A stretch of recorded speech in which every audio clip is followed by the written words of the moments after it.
light, which I hope is good. Okay, so hola, ¿cómo estás? It's Shantae Brown Sugar Talk and the Black Unicarns. Why is it when I get around Hispanic people, I want to speak Spanish? Whether they know Spanish or not. Okay? It's like I just feel like this is a reverb of my life. And I need some Spanish people to speak some Spanish with. So, anyway, there's a Spanish friend here. And so I get to speak a little Spanish. And I'm just like, now I'm in like Spanish speaking mode. Like, oh, hola, ¿cómo estás?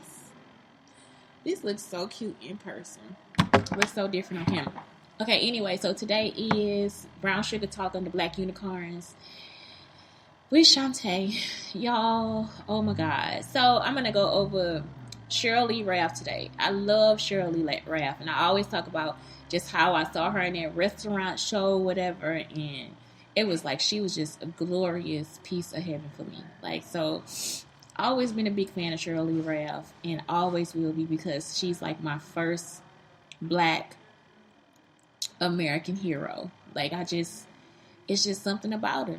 I just think that she is like one of the most gorgeous people that I have ever been able to watch on television. Like, it was just like, I didn't even know what the show was about. I was probably like 8 or 9 years old. And I remember something else, WKRP in Cincinnati. That used to come on too when her show used to come on. But anyway, like, it's just like she is an American beauty. Like, she is gorgeous and her dimples are forever. And then I love the way that she is so influential in our culture. And so I'm just like, I'm an addict of Sheryl Lee Ralph, but I'm also an addict of Nikki Giovanni. And today I thought these two mesh so well because not only that am I talking about that, it's talking about just like right now I had an anxiety attack. And I wasn't trying to, but I was like in a fervence or whatever. Like, it's like I was so impatient and I'm trying to like maneuver and you have to like wait for people to help you and do stuff for you and all this different stuff. And I'm not a person that has to have people do stuff for them all the time. Like, I'm not waiting on anybody. Like, it's like if I can get it done, I will get it done. It's not a question about it. It's not like anything because I don't play like that. And if I can get it done for somebody else, I'm gonna get it done. It's like I just don't play around with time and people and different things like that. I like to get it done and put it to the side or get it done early so just in case I have to make changes, then I can make whatever changes I want to. Like, now I can make the wild changes I need to. So yeah, yesterday was like just a big day for me. Like, I had like all this stuff to do and it just got nowhere. You know what I'm saying? But it's like, I was like, no, if I need to get it done, it's going to get done.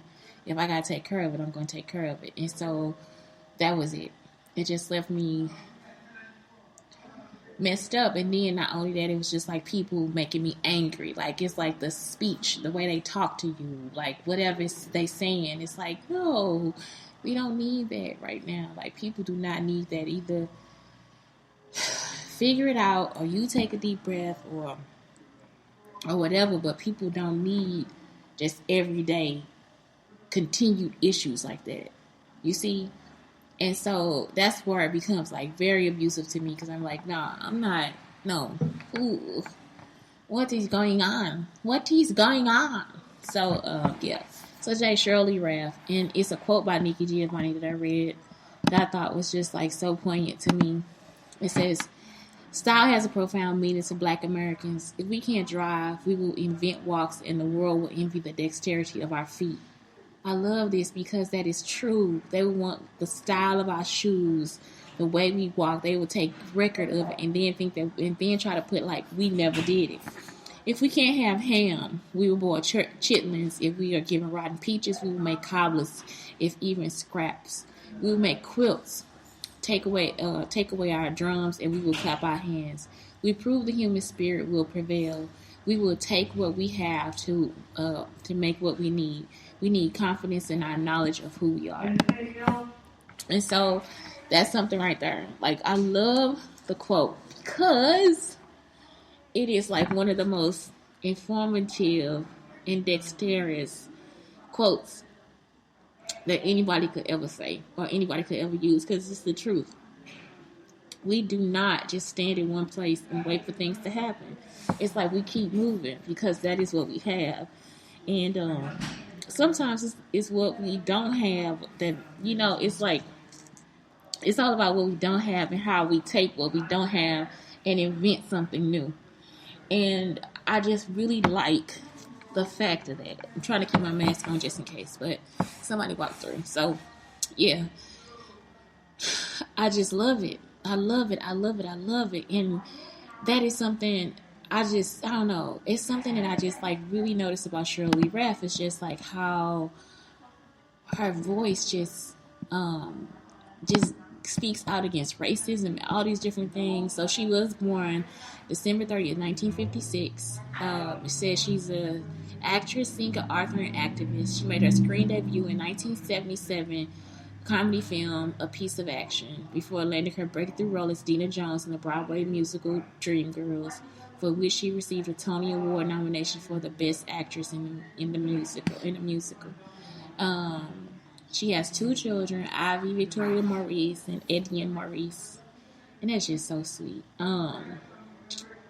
She has 1 sibling, which is Michael Ralph. She was married twice to Vincent Hughes and Eric Maurice, but she was in Moesha, Sister Act, Instant Mom, It's a Living. Like, she just was like so big in my life. I'm sorry. It's just like I was like, this woman is amazing. When I was little, I just thought she was amazing. Amazing. But as I said before, it's just something about the dexterity of us and how, as an activist, she is always speaking out and making sure that our points are made clear and that our needs are made clear. Like, it's just a voice that she gives. And she's on Instagram. I forgot her Instagram name, but it's not Sheryl Lee Ralph. You just have to look her up. The next poem that I saw by Nikki Giovanni was Quilts. Like a fading piece of cloth, I am a failure. No longer do I cover tables filled with food and laughter, my seams afraid, my hems falling, my strength no longer able to hold the hot and cold. I wish for those first days when I just woke and I could keep water from seeping through, repel stains with the tightness of my weave, dazzle the sunlight with my reflection. I grow old through pleased with my memories, the task I can no longer complete, are balanced by the love of the task gone past.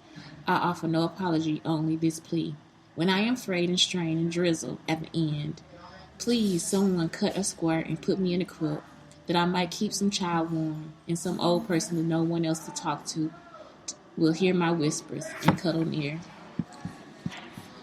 I think I like this poem just because, like, after having anxiety, having, like, issues with PTSD, having to calm down because it takes, like, a day or two, and I'm tired. Like, today I'm tired, too.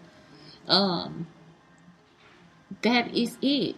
It's like, because you don't want to be left out, and you don't want to be misconstrued, and you don't want anything else happening, but the fact is that something else happened in order for you to be triggered. So that's the problem. And I haven't talked about triggers in a long time. So yesterday I was triggered. And I knew I was being triggered, and I didn't know how to stop being triggered. And that's the point. You cannot stop being triggered. So it's scary because you cannot stop it.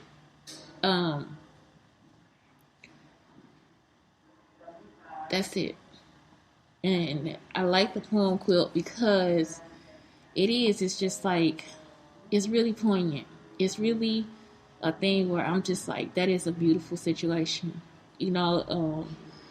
Just make sure when it's all said and done, and all I was trying to do was keep myself warm, keep somebody else warm, or hold something close to me, or be close to whatever it is that I wanted to be close to. So yeah, today was just like a lot. And I didn't know how to separate it. I don't know how to separate activism for mental health. I don't know how to separate the thoughts of being a woman, the thoughts of being a full woman. I don't know how to separate any of it. It's all mixed together. And that's it. I don't like being triggered. And I don't think anybody really does. And it's like I said, it's something that sometimes you cannot control. So that's it. It's just like a bunch of people that want to trigger. And it's not a good feeling. It's really not. So I will put the links to the quotes beneath her. And so you can kind of read the poems again. Nikki Giovanni, I needed her today because, like I said, she always the one that's not really telling you that you were wrong for sleeping with him last night. You know, it's like sometimes you need that. Sometimes you need somebody to say it's not wrong for you to be upset or mad or angry or whatever. It's okay. And that's all I needed. That's all I needed today or yesterday or whenever. So, yeah. At this point, I'm letting it go. I'm letting it fly, but I still have to cry. And it's there, but yeah, sometimes it's like a flood of emotions, and I need to cry, and so it's not coming out. It just comes out when I speak to people that I don't know. Like I had to cry a little bit last night. It's just still I'm flooded, like I'm overwhelmed with emotions, and it's no stress or anything. It's just that's part of the game. It's part of it. Anyway, stay beautiful, stay unique, and stay bold. Take heed from Sheryl Lee Ralph. She is one dope ass woman, and so is Nikki Giovanni. Oh my God, I am overwhelmed with cuteness though. Anytime you look up Nikki Giovanni on Pinterest, like if you look up her images, it's just like an overwhelming of cuteness. She is adorable. So anyway, please have a great day. Please. And make sure you look up some great women this week. Or this month, because it is Women's History Month. It really is. And pay attention to that. Have a great day.